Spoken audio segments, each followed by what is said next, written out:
Madam जी आगे लिखा हमारे ताली बजाती सब है मैडम जी कहते तार व्यवहार बदल गया बहुत बदल गए। पहले आवत रहली तो गुड़ छुअत रहली इहन होला आदमी आगे बढ़ जाला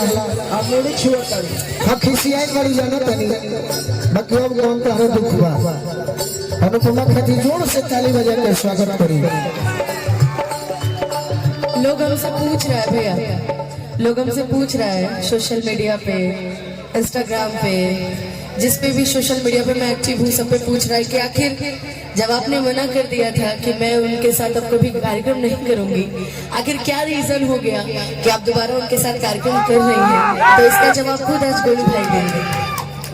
तो सोशल मीडिया पर उसका जवाब ये है कि हम ऐसा व्यवहारिक लड़का है भले खिसिया जाइए तो खिसियाई तो यह नहीं पूछो अरे कहे खिसियाई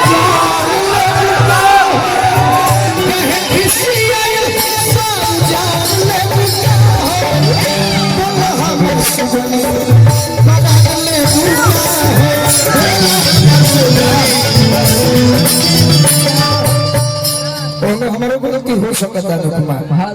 अच्छा यही बात मैं बोलूं यही बात तो तुम भी न्यूज बताऊं तो मैं इंटरव्यू दे दियो लेकिन हाँ हमारो गलती हो सकता है अनुपमा लेकिन तू हमारा के भुला जेबू एगो निशानी के तरह हम तहरे के जो याद रखले बने एगो कहानी के तरह हमो दीवाना है कि तरासू भी पी जाए पानी के तरह तो कतनो हमरा तहरा विवाद होई लेकिन श्रोता जतना तहरा हमरा के सुनले बड़े इके हो मानी ना भले तहार हमरा से झगड़ा हो जाए लेकिन हमनी के केकरा बल पर बनी जाए श्रोता के बल पर बनी जाए जा वादा करो तनी कि हमरो जौन गलती होता वो गलती के हम सुधारो। अरे की हो सके लगावा में बाबूजी आई करे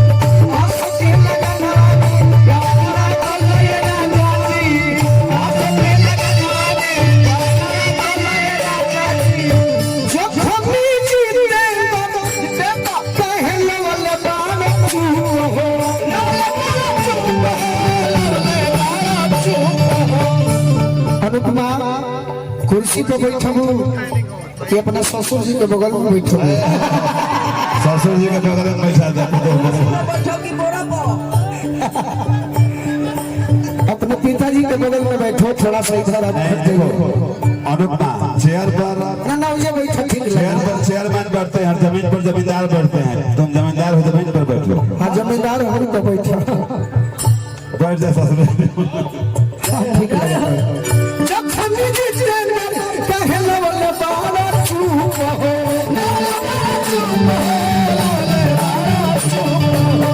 बाबा नसवतिया के होला पाना हो कहतिया कि पोखरी में हर खेल जी कि पोखरी में गोलू अरे संगनवा गोलो ये राजा जी करा मजा भाई अरे दियो सके लगनवा गोलो ये राजा जी सके लगनवा में गोलो ये राजा जी सके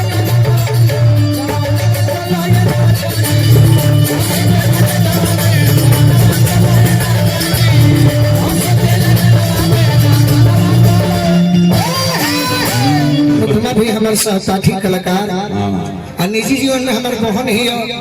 गलती करे ले तो हमरा से कहीं कहा जाला। अच्छा स्टेज पर कोनो बात नहीं है स्टेज पर थोड़ा बहुत चलता है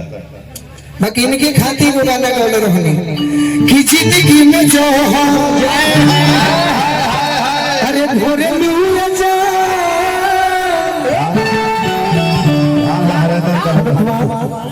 आवत हर स्वागत हुई हरेंद्र जी खड़ा हो जाए वो स्वागत कहे मुहम्मद से जीजा जी कह दे तो घर जीबो नहीं बताओ जीजा जी बहन का पर कार बाटा तो रेल बोल जोड़ा माने ला तो कहो का हरेंद्र सर सर को देखा ना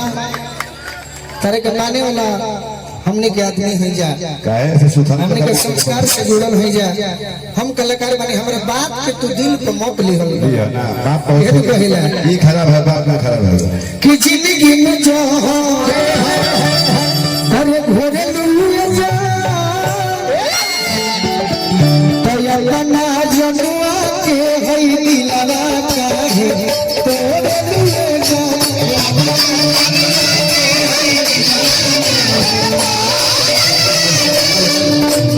दुनिया कहती है तो बुरा नहीं लगता ना गोलू भैया, अपना कोई कहता है तो बुरा लगता है। बिंदु सिंधी दूसरा से नाता जोड़े लगे जा, संतानी बजा दी स्वागत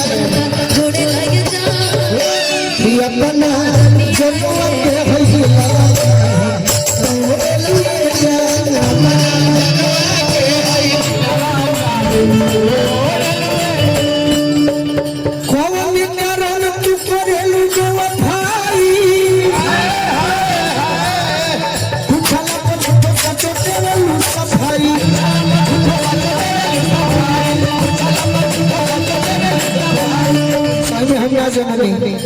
सूरज सूरज अपना बदल जजुए हो हर जाई सोचल पल गेल करे जब फटी जाई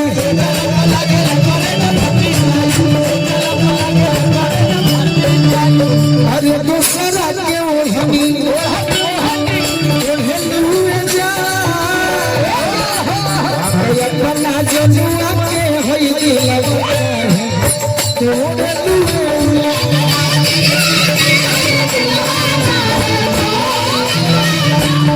अनुपमा यह लिखल चीज के हम पढ़ले बानी आए मंदिर में हम 11,000 रुपए के सहयोग के वादा कैले बानी तुम को सहयोग कर यह चीज के पढ़ के अपना मन से वादा कर दो तुम को सहयोग के वादा कर दो माइक में पढ़े हाँ हाँ आइटम पढ़ दो मन में थोड़ा पढ़ दो इस गांव करत में माँ काली जी के भव्य मंदिर का निर्माण हो रहा है और जो हमारी सनातन ठीक बा और जो हमारे सनातन के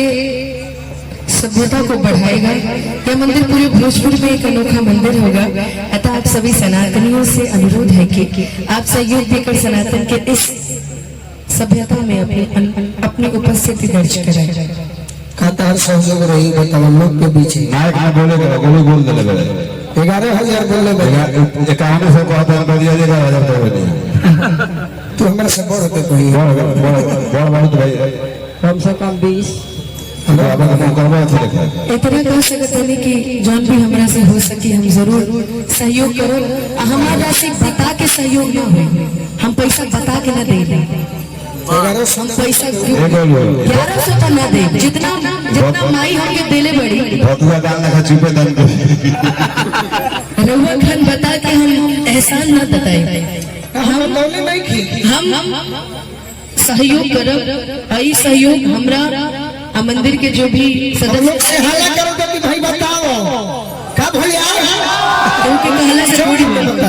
जोन भी हो कि हम गोपनीय रखब अपन सहयोग और हमरा मंदिर के कमेटी की तरफ से हमरा तरफ से रही और गोपनीय रही आज ना जोन भी सहयोग रही। लेकिन आए बोए कमेटी बतावे ला मंच पर एक जगह बिल्कुल वो दीदार खोली कि ना खोली एकदम जरूर। जान बनी 10 बरस सीमेंट से बेसी ना कितना से 10 बरस सीमेंट से बेसी ना देगी। एगो बात बताइए, कहीं सहयोग की बात में सबसे ज्यादा सहयोग हम ही करी कलाकार में बता दे काहे बताई हमार नाम मन बता। अच्छा सीमेंट के बाद को छोड़ के बढ़ा दिया अपना जनुआ के हई दिलवा काहे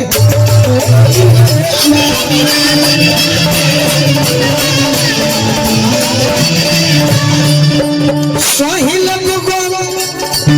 हम जइबू त जा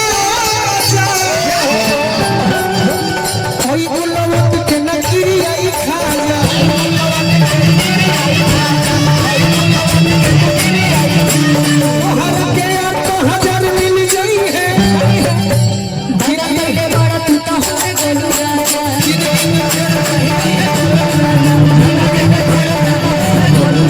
अरे के करा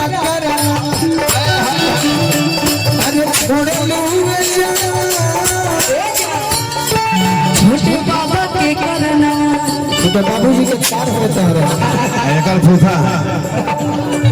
अरे छोड़े मेरे जान ये अपना जाने के